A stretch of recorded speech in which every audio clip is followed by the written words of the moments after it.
Hello and welcome to Make It Happen with Will Polston. I'm Will Polston. This is episode number 131, and in this episode I'm joined by my good friend James Sinclair. James started his business at the age of 15 years old as a children's entertainer. Now 2 decades on, he's written 3 books, built a £30 million revenue business across 13 different businesses, employing over 1,000 people, and is now investing millions across the group. In this episode, we really get into the mindset of James, aka the Millionaire Clown. So Jimbo, welcome to the show. Thanks for having me, Will. So you are known as the Millionaire Clown. You've literally written a book on it. You are quite funny. I've spent many a time with you intimately. That sounds a bit weird, doesn't it? But intimately and with many other people, and you are quite funny. So I'm sure there'll be a few jokes cracked at some point today. But what I'm really interested in getting people to know, we just heard about lots of your great accomplishments, but what I'm interested to get people to know today is about how you think. What's the mindset within the man that is James Sinclair, the party man? That's what we're going to be discussing today. Well, I'm enjoying this because I don't actually think I've gone into that in detail with anyone, really. Oh, so it's like I'm taking your mindset podcast virginity is what I'm doing today. Yeah, and I think very differently to other people. How?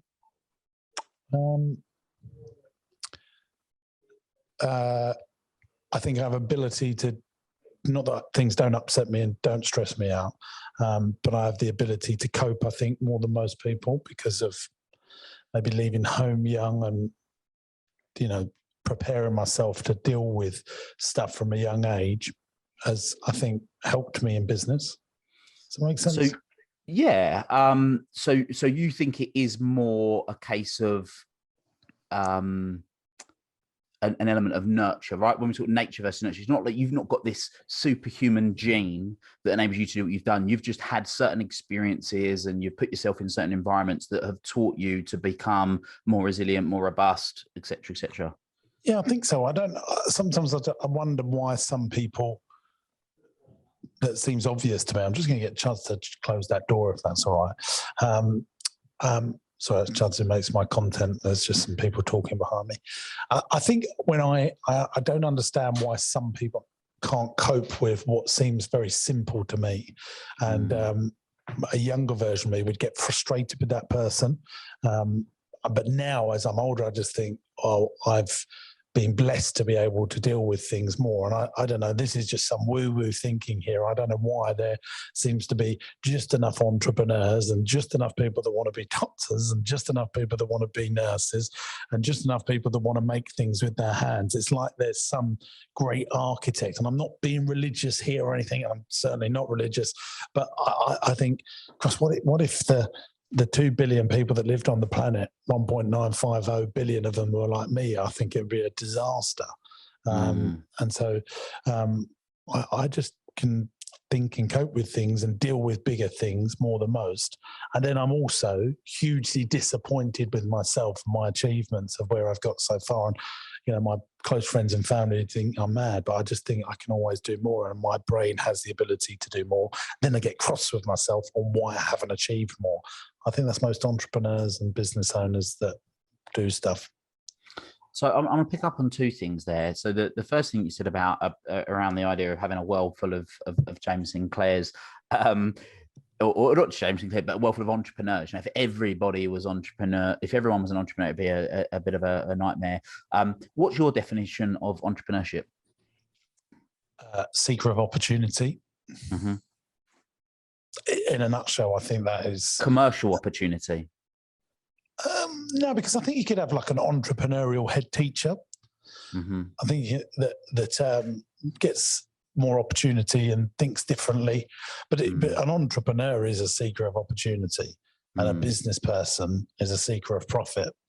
And that's why I've coined the phrase investorpreneur, because lots of entrepreneurs don't make it. It's well known. It's not because they don't have the drive and the passion to do what they're doing, but they just don't, have the commercial bit that you spoke about there to make it and be successful. I've just been reading the Everything Store about Jeff Bezos. Obviously that man thinks very differently to most people, hugely differently, and he's built that whole business really to get out to space, and it's always been about that. And so he's built that commercially profitable enterprise that allows him to do what he really wants to do, space. And Elon Musk and Richard Branson are the same. I don't think these people are running their businesses to make another £1 million today or another £1 billion this quarter. They're doing it because they feel they have a purpose. And why are you running your business?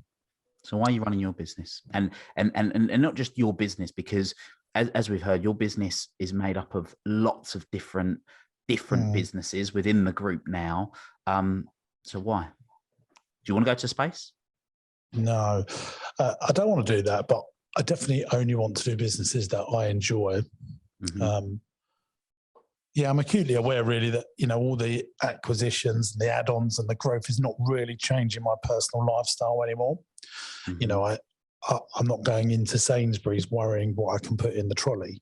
I'm not, going into a shop thinking, can I afford to buy this or not? I've gone past that stage. So I'm doing it now because there's this inner something in me that is making me do more and more and more. Now, partly that's, I want to build a business that my team feel motivated to be a part of, that they know that they can grow into further roles. I don't want to be bored. I want to repair things and make things better. But my business is probably 6-7 times bigger than it was 4 years ago, and I don't take more out of it than I did. I mean, I take the same sort of, good salary, but, like a head teacher's salary for running a massive business, signing up to personal guarantees, borrowing millions of pounds, investing millions of pounds. I'm not doing it so I can have swanky holidays and buy swanky cars. I just like what I do. And then sometimes things go wrong and then I have to repair. I don't know. Maybe I'm just someone that is born to fix things. It's weird, isn't it? Well, I don't think it's weird. And I've spent, as you know, many years studying some of the greatest people on the planet, spending time with them, learning from them, and like you, I'm obsessed with learning, and we'll get onto your learning philosophy in a moment. But I have noticed some patterns, and the patterns that I notice is the people that go on and do great things, it's because they've got some sort of inner drive. I talk about inspiration over motivation, and you take the word inspiration, in spirit. What's another word for spirit? Is energy. When you're in your energy, when you're doing the things that you love, it's when you're most energized. And like you say, it's not because you want to make another £1 million, and it's not because you want to go on that flash holiday or you want to fly via private jet instead of going with Ryanair or whatever. It's something else. And one of the things, I'm sure I saw this actually a few months ago on one of your email signatures, so I'm just going to double check this. But I think it might have even been from, is there a saying or like a tagline that you have for the Party Man Group that's something like something that families love or something like that? Yeah, building brands that families love. Building brands that families love. And I know you have your own sort of investor rules and things, and that's not the podcast for this, but you've already said that's what you're most interested in is building brands that families love. Yeah, so I wouldn't go off and, build a construction company, although I do love property, but I like the security that property provides, and that it allows me to then grow that brands that families love. So if I want to invest £1 million into Rossi ice cream or into one of our farm parks and one of our day nurseries, I know that if I've got loads of property around me, getting that £1 million into the business is therefore much easier to do. And I also know that should I die, that my family can run a property portfolio much easier than they can run an entrepreneurial business that is highly risked. Strategic decisions have to be made all the time. Incredible amounts of drive goes into it. I want to grow it all the time. I don't really know why I want to grow it all the time other than this passion to do it. I want to build £100 million revenue business that makes 10-15 million pounds profit per year. Why do I want to do that? I'm just because I think I can. And why why not? Why not see what I can do? Yeah, look, I mean, if you look at those things, I'm agree with you. Like, where's the bar? You're almost doing it from the case of, well, it's an opportunity. I want to fulfill on that opportunity. I want to ask you something that I've never asked you before. And probably something that a lot of people don't know is that you, at a relatively young age, experienced one of the worst things that any young child could expect to happen. And that was your mum passed away. How much of your drive do you think to create brands that family love and create those experiences do you think had come from that horrifying experience? Well, certainly, I'm not, I think it's probably my superpower now. I'm really, I didn't really like the family dynamic that I had growing up. Everyone tried their very best, but, I didn't think it was, close-knit and loved. And, I didn't come from my dad and, my stepmom weren't poor. We lived in Brentwood. We had a nice life, but my mum really had nothing. So I'm very ill. She had multiple sclerosis. So I suppose I looked at it and I thought, I don't want my life to be so not have enough. And I'd like to, have more enjoyment. But I don't regret any of that stuff now. I look back as a 36 or 7-year-old and think, those things probably forced me into what I'm doing now. So that you sort of, if you reflect back in terms of sort of cause and effect, that maybe very self-sufficient. Because if you're used to dealing with things on your own, which I felt like as a kid and a teenager, I was on my own. That's made me really good at what I do now. And that comes back to what we started talking about, which was at a young age, you did have those experiences where you were independent and you had to do those things. So it was like there was no other choice. Your back was against the wall almost. So therefore you learnt the skills and you learnt the ways of coping and moving forward and being able to get by in that way. Yeah. What about, so let's sort of talk more practically. So 15 years old, you decided, right, I want to start running my own businesses. And you went out. What was that first business that you had at 15 years old? Well, the first things I did was selling sweets and had multiple baby rounds and stuff like that. And then I invested the cash that I was making that, and I built an entertainment business that I affectionately called Sinclair Entertainments, trying to make it sound like some big corporate, big shot. And then I suppose my first lesson in branding was have something that personality driven and remembered. So I then created something called Jimbo the Party Man, which was a family entertainment, kids entertainer brand, which I was. And that very quickly turned something into, oh, you're a character. And that built up that first business for me. And I invested that cash into property. And then I was worried then that, again, I would be swapping time for money. And if I got ill, the income would stop. So I invested into some properties, giving me security. I think the more I think about this, I wanted to make sure that I would become more and more self-sufficient, rather than just, my body making the money. That sounds awful, doesn't it? But that's practically what it was. And so I sacrificed my youth, really, and I just worked like a dog, doing gigs, and then built an agency up and slowly built a stronger business up. And what would you say the balance was? Because you take like Maslow's hierarchy and we talk about the survival needs, food, water, shelter, things like that. How much of that in those earlier years was driven from fear and sort of wanting the security versus the enjoyment of you loving being an entertainer? What would you say the balance was? 50-50. I mean, I I wanted to make sure that I was secure. But, after a year, I thought, I was booked up a year in advance. I felt very secure doing that stuff. And I quite liked being known, I think. And I quite liked people really wanting me. And, I was doing things differently, the way I was doing things. I wasn't just entertaining the kids, I was entertaining the adults, the whole family. And that gave me a point of difference. And then I learned how to trade with people. And because, I was dealing with people that, to afford a kid's entertainer, you was, lower middle class and up, and I was meeting some very wealthy people and wealthy families. And I, from, 17, 18, 19, I was then just used to interacting with people older than me.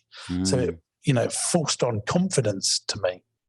Did sort of working with those types of people, would you say you found them like almost like an inspiration as well, in terms of, I suppose, when you go into their sort of houses and things like that, or was that not really a drive for you then? Not really, but can you go and ask them, Chance? Yeah, sorry. Not really, but the ability to be confident as a 17, 18, 19-year-old to talk to 40, 50, 60-year-olds and have them give you good money made me, I think, act older than I was.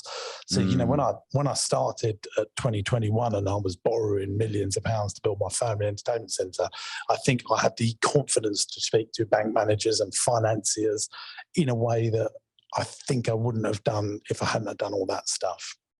Yeah. Okay. So again, it's like being in the trenches, because you were there, because you're in that environment, being around those types of people, you could do that. So obviously we talk a lot about mindset and ultimately the way that you think and act and all that good stuff. But let's talk about your environment in terms of people. So I know that you're a huge avid learner. And I love what you say about how you can spend 6 hours with a billionaire. So how can people spend 6 hours with a billionaire? Yeah, I love saying that. It's when we go in schools, I tell this to kids, said, do you want to spend 6 hours with the guy that started Nike for 20 quid? And I know how you can do it. And all go, yeah. I said, get yourself on Amazon, buy a shoe dog. Want to spend 6 hours with Richard Branson, get his audio books. I mean, I learned loads and loads from losing my virginity, and it's actually Richard Branson reading it. And you're not going to not pick up stuff from that, and it sets you on the right paths.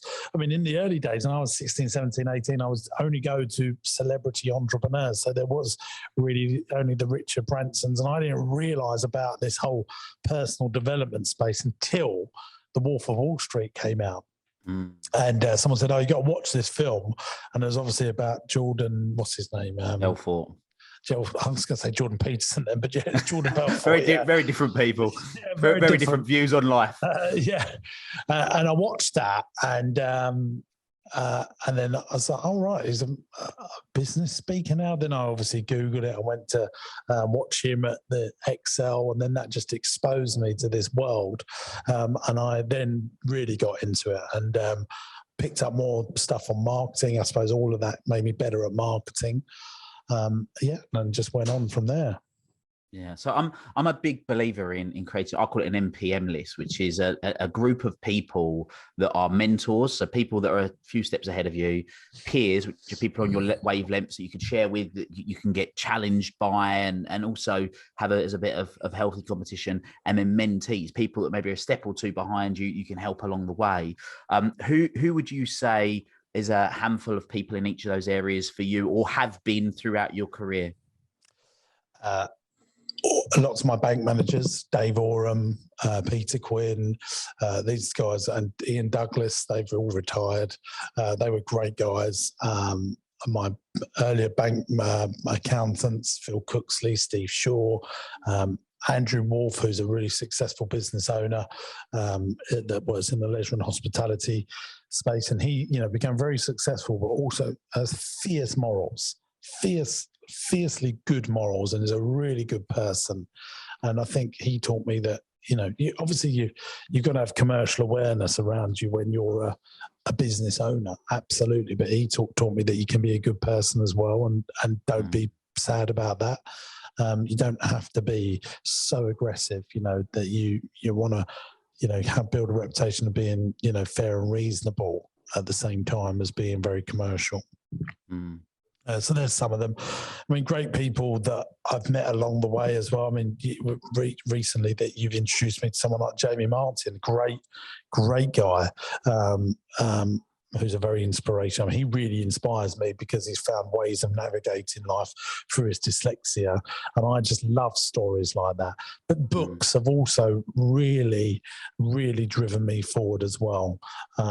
So hopefully that, I mean, like Felix Dennis, How to Get Rich. What a great book, again, that, although I never met him and I wish I did. Jim Rohn, another great. So all those things, I suppose there's been like lots and lots of little people around me.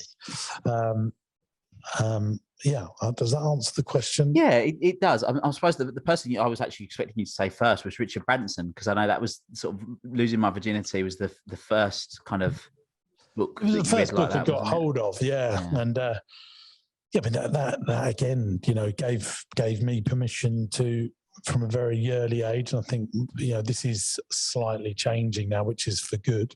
That if you're not good at something, just employ someone that is good at doing that. And I think we're now moving away from, if you don't succeed, try again. I think in the business world with entrepreneurs, they really play to their strengths in terms of the stuff they do in their organization. And I think that's very good, very, very fantastic.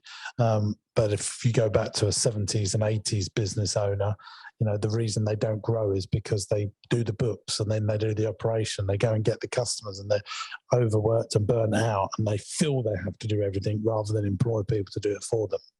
Which in itself is a mindset, right? Correct.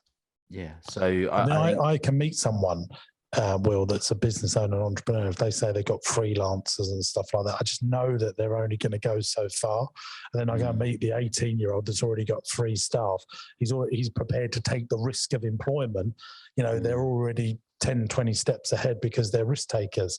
Where people are trying to get comfortable by, balancing it by saying, oh, well, if things don't go well, then I can just lay them freelancers off.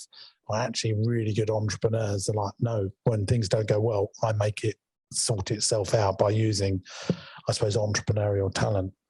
Yeah, you find a way of making it work. I think so. Yeah. You mentioned James Martin a moment ago. So, guys, if you haven't listened to the episode, I think it's like 3 or 4 episodes ago. There's an episode called "How Dyslexia Is Your Superpower." How Dyslexia Is a Superpower with James Martin. Definitely go and listen to that episode. It'll give you a bit of an insight into James. And one of the things that he said, which I love, is make the right decision. And if you don't make the right decision, make the decision right, which is basically what you're saying. You employ the person which you think is the right decision. And obviously you wouldn't make the decision unless you think it's the right decision. And if something doesn't work out, then you have to make that decision right, whatever that way is. And I think one of the things that constantly inspires me about people with an entrepreneurial mindset, because they're not everybody with an entrepreneurial mindset is a business owner, which I'm interested to see if you agree with or not. Do you agree with that?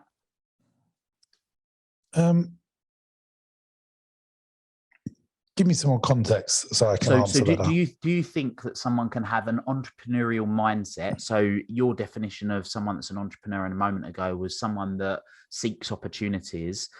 Yeah. Do you think that you can have entrepreneurs that aren't business owners? So you might have someone that's an opportunity seeker working within, working within an organization, thinking in way, different ways of doing things, and but I mean, then you would have hyper entrepreneurs that want to take the risk, because a lot of people just don't want to take risk, and I think they don't want to take risks is because the odds are definitely 1,000,000% stacked against you.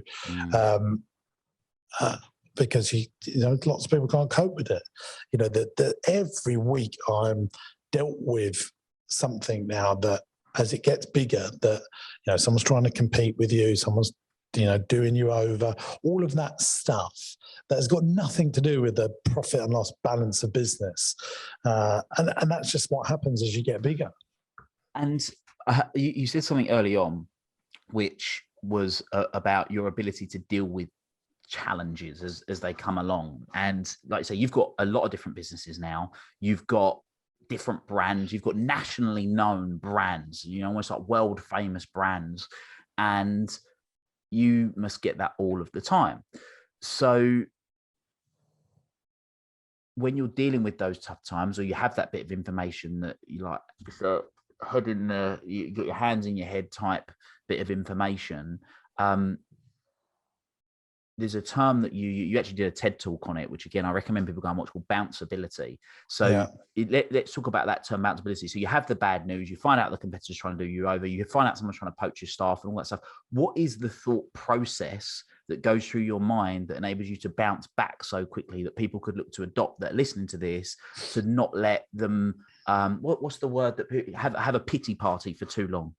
Yes, exactly. Well, there's a really great thing. Great entrepreneurs get over stuff much quicker than, successful people get over stuff much quicker than most. And I think that's because they've dealt with more things and they know, this is just another thing to deal with. I succeeded in the last 100 problems. This is problem 101. The last 100 have prepped me up. And so as you get more experience in life, you know that actually this thing will get sorted out. One of the things that I'm dealing with now, someone has done me over for circa £1 million. At first it's a disaster. You think, oh Christ, is that? Then after speaking to a barrister and getting your legal teams involved, and because I've done 2 or 3 things with a barrister per year, just because of the, you have a construction project that goes wrong and then they're not doing the right things, you get a barrister involved. And then once you've done these things, like Alan Sugar, he employs his own barrister full time, because as you get more successful and you do more things and you're able to cope with more things, the world magnetizes you more challenges. It always does. You think, a prime minister or a president, they'll have, 20 challenges before they have their morning cup of tea, and they'll just be able to cope with it and deal with it. And I always tell people, if you're going to be successful in business, if you can't manage stress, you can't manage success. And you need to be thinking, actually, in 2 weeks' time, most of our problems are always solved. So what we need to do is speed up that process of that 2 weeks. You can have a bad half hour, you can have a bad hour, heck, you can have a bad day, but the next day, you've got to come back with a positive mindset, because I do believe that positivity breeds positivity. And then everyone will think, right, yeah, we can sort this out. We believe that James is the man to sort this out. And then they will follow you more. So when you say they will follow you, I just want to come back to something I asked you about a moment ago. So mentors, I talk about mentors, peers, and mentees. So you're talking about they will follow you in terms of your team. So as a leader, they're buying into your vision. They're buying into your almost not your determination. Your no matter what it is, we'll deal with it. And that in itself is quite inspirational. People want to be led by someone, whoever that is. But then so do people that are aspiring in business. So we're talking about mentees, people that you can help a step along the way and do things. Yeah. And you've created a university. It's not Harvard or Stanford, but it is your own university that helps a lot of people. It's just an online training program for business owners and entrepreneurs. People can try it for free if they want to go in there. But I've created all these modules dealing with all the different parts of business. Go and give it a try if you want to have a try. We'll put the link. We'll put the link down. And look, guys, James has been very sales pitch there, wasn't it? I know. Yeah, you can tell he's the business owner, not the salesperson. But because James is very, very modest, and it's very good. I've had the pleasure of knowing James for many, many years now, and learned lots of different. In fact, I'll tell you one thing. You might not remember this, Jimbo. About 5 years ago, I come and bought you a little gift. Eagle. There it is. Yeah, there it is. I bought you an eagle, right? Now, I still have this eagle on my desk, and I look at it every day because I think of you. No, I don't really think of you, but I do have it. I do have it on my desk every day. And people think, why on earth has he got an eagle? Do you want to just share your eagles? And I won't ruin it. That you can explain what it is, because I think it is quite good. I talk about something called the entrepreneur's pyramid and different levels of entrepreneurs. For the purposes of the book, I renamed them as animals. Since I've wrote that book, I now really use a new phrase, which is solopreneur, entrepreneur, investorpreneur, and the three key stages of entrepreneurship. Most people go in as solopreneurs, which in the book are called sheep. Then you have the entrepreneurs, which are called oxes, and then the investorpreneurs, which we call eagles. And the reference to an eagle is soaring high, looking for talent to come and run the business, and looking for opportunities. Whereas most entrepreneurs are solopreneurs and entrepreneurs. They're in the thick of their business. They're doing everything. They wear all the hats in their business, or they're just one-man bands. Building profitable jobs. And I don't want people building profitable jobs. I think if you're going to take the risk of building something for yourself, you need to be building a commercially profitable enterprise that eventually works without you running the day-to-day. And that would be an eagle. That would be an investorpreneur. And I love that. And for everybody who's listening, the reason why, so if you are listening to this and you didn't see it on YouTube, I just held up a little eagle. That's one of these eagles that balances on its nose and it looks like it's flying, and it is there as an object, as an anchor, if you like, as a trigger to remind me to soar every day. You talk about soaring in terms of searching for good talent, but I also think in terms of soaring in terms of what's the goal we're working towards, what's the bigger objective, and rise above the stuff, the day-to-day stuff that's going on that is very easy to get caught up in the weeds. So it's a great little analogy there. Talking of ways that you help people, in September you're running something, aren't you? This I am excited about. Well, you and I think, have been to countless business, personal development stuff. I've been to lots of them, and lots of these events are, quote, pitch fests. So you go for a very low ticket price, and then you get pitched all day long on these magic courses that are going to change your life. I didn't want to do that. I wanted to run a meetup for my entrepreneurs and followers of my YouTube channel. And I spent a lot of time creating content on my YouTube channel and on my podcast. And so I wanted to create a 2-day event in London for a meetup for entrepreneurs and business owners to learn what I think is world-class entrepreneurial business advice. And I wanted to be so super affordable. Tickets are only a few £100, and never be sold to on the day, and just have an amazing 2 days for stuff that other people charge tens of thousands for, that are not, experienced in actually doing this stuff. So I want to teach people how to buy companies. I've done it multiple times. I want to teach them how to do it as frugally as possible, with as little money as possible, how to do property investment and commercial property investment, how to build teams, how to get customers, and do all of this stuff in the most frugal way possible that I've been doing in my businesses. I want to teach people how to raise finance when that happens. I've raised millions of pounds, paid it back and borrowed again. And I want to teach people how I've done all this. And I want to do it in a fun, interactive way that people can actually remember this stuff and then go and put it to action. And so that's why I've created Business Masterclass. I'm going to run it in September, 28th and 29th of September. And you can get the tickets at jamessinclairbmc.net. I'm so sure it's that goodwill that I'm guaranteeing it, that if at the end of day one you don't think your £200-300 investment into a ticket has not been valued, I'll give you the £300 back and pay your travel fare. But you're not allowed to turn up to day two. So there we go. So we're going to put the link to that in the show notes, so people can go and access that. And get your tickets, get to that, guys. I plan on being there, and I know it's going to be fantastic. I know it's going to be a fantastic event. Can I just a little thing, how content marketing, I know we're not going into business here, more about how I think, but we've sold £50,000 worth of tickets already, which for an event I think is really impressive, with not a single Facebook ad, without a single YouTube ad. It's all built on the back of content marketing.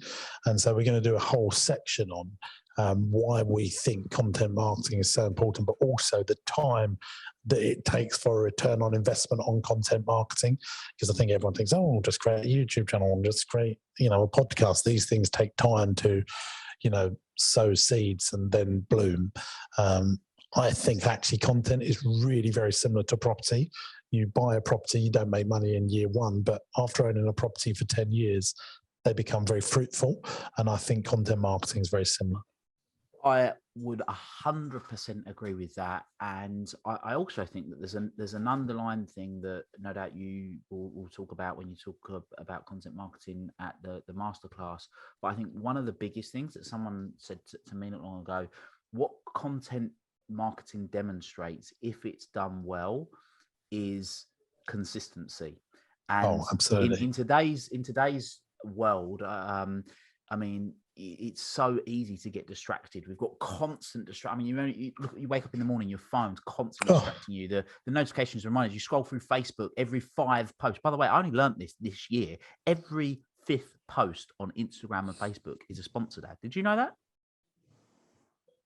No, I didn't know that. No. Scroll through next time, and for everyone listening, next time you're scrolling through Facebook, every 5th post is a sponsored ad. I didn't know that. Anyway, so that's how we're constantly being distracted, and with so many people, I'm going to use Instagram as the example for this, but seeing what other people are doing, we might, I want to do that now, or I want to do this now, and I want to do that. Whereas with for content marketing to work, and we are talking about it maybe in the more expert space, but not necessarily actually in the expert space. I'll take that back. If you're consistently showing up, that in itself breeds an element of trust, because people see that you're not what's the cowboy saying, like overnight charlatan. Cowboy, I forget. Yeah, charlatan. But there's a saying, isn't there, that you're a fly by night. You're not a fly by night where you're sort of here one day, you're gone the next. For the people that are sort of there 1 minute, they're marketing experts, and then the next minute they're crypto investors, and then the next minute they're NFT experts, and the people that are constantly jumping around stuff and doing stuff. So that's where you see that consistency. And if you are consistent, boringly consistent, and you do it on the days when you don't want to do it, I think that's not just content, but I think that can be a lot of success in general. It's doing the stuff that you don't want to do. Exercise is another. You don't want to do it. Yeah. Exercise is another classic example of that. You can't just exercise once a fortnight and expect results, can you? It's got to, you've got to put the effort in, and content marketing is absolutely that. But there's some great things about content marketing, especially podcasts and YouTube, is their evergreen stuff, and you do the work. There's people, Chuds and I were talking about, the Chuds who's like head of all my content stuff, people that are discovering me now on YouTube are going back through our 600 videos on YouTube and commenting on video 50. So that 50th video, although it's nowhere near as good as the stuff we're making now, that video is still working for us. And I flipping love that. The same with the books I wrote 3 books. Every day that work is being reused. Some brilliant leverage. Do the work once, get paid forever. And that's why I believe in content marketing. This podcast, is great. I'll put it on my podcast. So it'll go out as an audio on my podcast. It'll go out on yours. So this 1 hour's worth of work will still be working for us in 10 years' time. Mate, nothing gets me more excited than that. Yeah, no, for sure. So what the one thing that I want to delve into, and for me, and I know for you, it's about giving people something that's really useful. And we spoke about some of the theory stuff that's been useful, but I also want to talk about, because it's very easy these days for people to see the great stuff. Oh yeah, but he's got an 8-figure business and employing over 300 staff, and he owns an ice cream company. I mean, that is got to be up there as one of your best achievements, right? Being able to have unlimited ice cream whenever you want, on demand, chocolate chip, and it's not just any ice cream, it's Rossi's as well. How wonderful! But what about the challenges? Let's talk about the dark times. What have been your 3 biggest challenges? Like the real hood in your hands. I don't know how we're going to get through this moments in your 20 plus years of being in business, and how have you overcome them? Cash flow.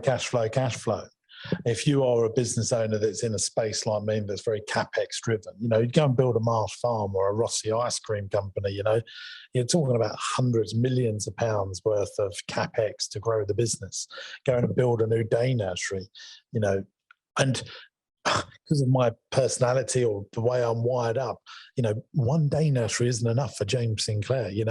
Building Rossi to, a profitable business, I know it won't be enough. I want to do the next thing. I want to invest to make more stuff in-house because I love making everything and doing everything in-house. Even these banners that are behind me, we print them and design them and do all that stuff in-house.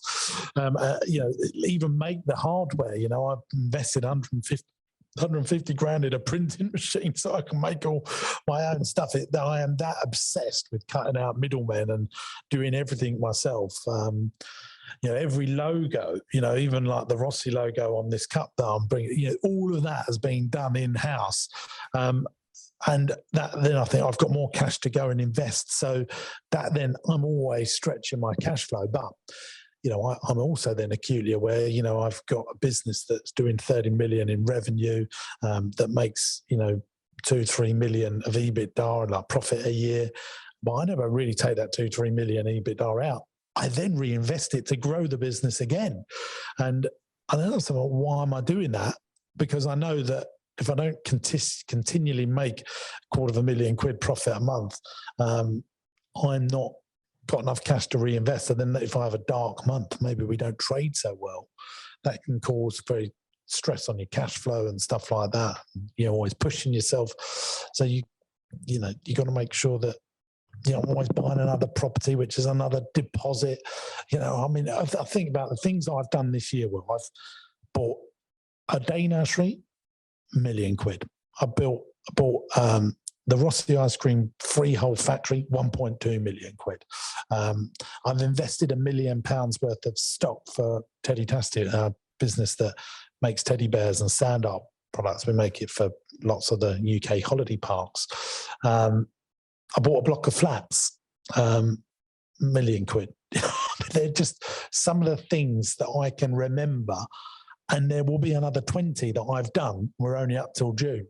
So I'm my own worst enemy. I'm always pushing the business to be big. And why am I running this business masterclass thing? I don't need to run the bloody business masterclass, but I want to run it. I want to be with 500 entrepreneurs that are serious about growing their business. I want to feed off of that energy, and I want to feed them energy to go and grow their business.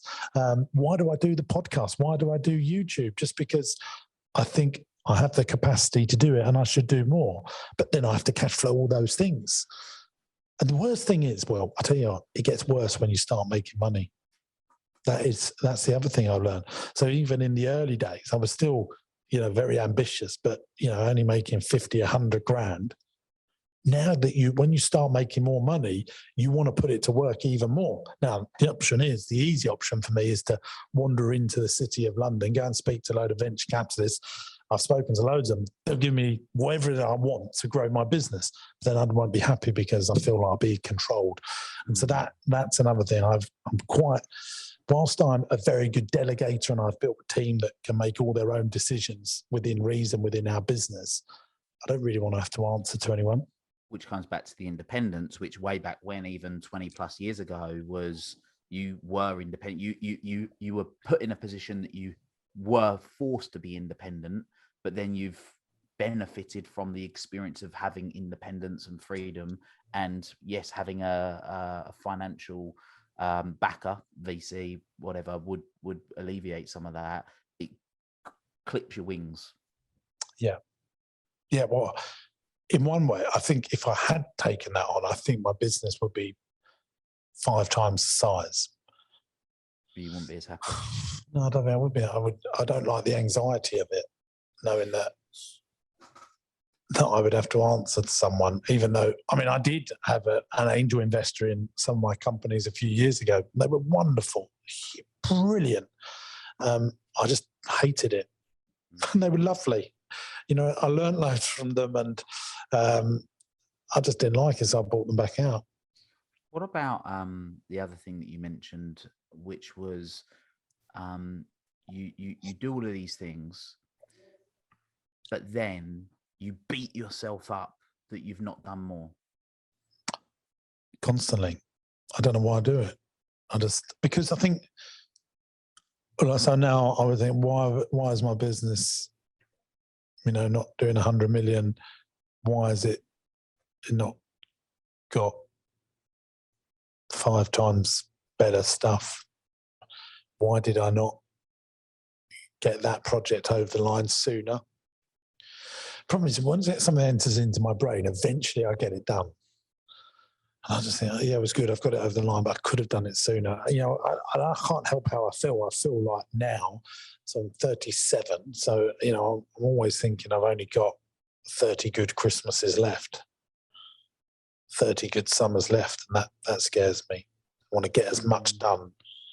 I always feel like I'm on a clock. So that's interesting. So you think about 30 years, 30 summers, whatever, 30 odd years from now. And then, but as it stands, as each year goes by, it's like the donkey and the carrot. You're still chasing the carrot of no matter what you achieve, but like all the things you've just listed off you've done this year, you still don't acknowledge, you still just think, well, it could have been better. It could have been, I could have done it faster. I could have done it quicker. I could have done it bigger. Mm-hmm. Do you think I'm always disappointed. I'm always disappointed in my my achievements. Yeah, if I get something over the line, I might feel good about it for literally that day, but the next day it's done. Do you want to change that, or do you think that drives you? Probably does drive me. It's not a great way to live, though. It's who I am. I'm not, everyone said, oh, when you have children, you'll slow down. I don't think I am. I love my children. I'm 37. I am just as ambitious now. And here's the thing, people that tell me that stuff are not entrepreneurs. You look at Jamie Martin, another guy that I know that's Philip, Philip's 70 years old. He literally is as ambitious now as the 25-year-old him. I can guarantee you it. If not more, I find that actually, if they've had an element of success, they actually become more ambitious because they know that they're building legacy. The realm of possibility of what they've done, making it. Well, we can stretch that, we can build that. So no, it's interesting. No, look, I find it. You can become dangerous when you've got when you start building commercial property around you, like I've got. I've had HSBC, Investec, and Barclays all want to take my business away from where I bank now, offering me stuff that I could only have dreamed of probably only 5 years ago. But I'm very happy with my bank manager, my relationship. And so I suppose a better me would be go to HSBC, go to Barclays, get that money. I don't really want to let down my bank manager because I've got a great relationship with him. And does that not come back to? Because I actually remember sitting down and having lunch with him. Lovely guy, your friend and sort of the person that was a mentor of you, Andrew, talking about the morals and not being ruthless. And a bank might give you a little bit more money and you might get a better interest rate, but you've built it on a relationship, and that's important to you. Yeah. Wonderful. Well, look, Jimbo, this has been great to catch up. So I've had fun having a chat, but I think it's been very beneficial for everybody that's been listening. So thank you. And thank you for being a friend and an inspiration. And you've helped me in lots of different ways over the many years that I've known you. So thank you publicly for everybody that's listening to this and all the 100. And thank you for helping and supporting our charity, Magic Makers. Will's been really helpful in supporting our charity, which helps kids that have had tough times. We've run a ball that Will sort of co-organised with us, and I just want to say thank you so much, because Party Man's Magic Makers, Will was behind raising us nearly £20,000 with our team, in one night, and that goes testament to the person you are. So thank you for that. And to help you out, Will, I'm going to put this on my podcast, but I'll put it after you've put yours out. So if people are listening to my podcast and want to know more about Will, where do they go, Will, to listen to your podcast? on any of the podcast platforms or watch it on YouTube, but it's Make It Happen with Will Polston. On all the usual Spotify, Apple Podcasts, whatever, wherever you listen. It's to your called podcast. Make It Happen with Will Polston. That's the one. Yeah. Cool. And to flip it around, so for people that have heard you on my podcast for the very first time, we're going to tell them where they can find out about you in a moment. But before we do that, let's just recap on the Business Masterclass. Where can people find out about the Business Masterclass? What are the dates and what do they need to do to get access to a ticket? So you go to jamessinclairbmc.net. So that's jamessinclairbmc.net. And then there's a little website we put up and you just buy your tickets on there. It's the 28th and 29th of September, isn't it? This year in 2022. So go and check that out, jamessinclairbmc.net. And if you want to try the Entrepreneurs University, we'll do a free trial at jamessinclair.net. They can do that. And if people are thinking, I really like this guy, he sounds wonderful, where can they find you on socials and all that good stuff? Kick off on YouTube is my strongest piece of advice. There's 600 plus videos on there. Just type in James Sinclair on YouTube and, there is a feast of entrepreneurial videos. The podcast is called James Sinclair's Business Broadcast, where I coach business owners on their challenges to grow their business. So very different to the YouTube channel. We think we've got quite a good little niche for the way we do podcasts because every business owner is different. They're all very hungry entrepreneurs. They all usually employ people, have good revenues, but they want to get to that next level. And because I don't coach or do any of that stuff, I just do it for free on my podcast. And I just love helping those people. And within half an hour, I find people have some really good aha moments. That's the other thing I do. Go and check that out. So guys, if you found this useful, definitely head to James's YouTube, type in James Sinclair, subscribe to that, get access to it, get yourself to the Business Masterclass, come say hi to James at the event, come say hi to me at the event. We'll see you in London in September. Jimbo, thank you. It's been great catching up. I look forward to seeing you there at Masterclass. I think you'll love it, Will. Be good stuff. Guys, until next time, make it happen. Thank you. Thank you for listening to this episode of the Make It Happen with Will Polston podcast. Make sure you join Will's free Facebook group, the Make It Happen community. Please support the show by subscribing on iTunes, Spotify, Stitcher, SoundCloud, or Google Play. Share this episode with at least one friend you think would benefit from it, and give Will a 5-star review wherever you download your podcasts. Until next time, make it happen.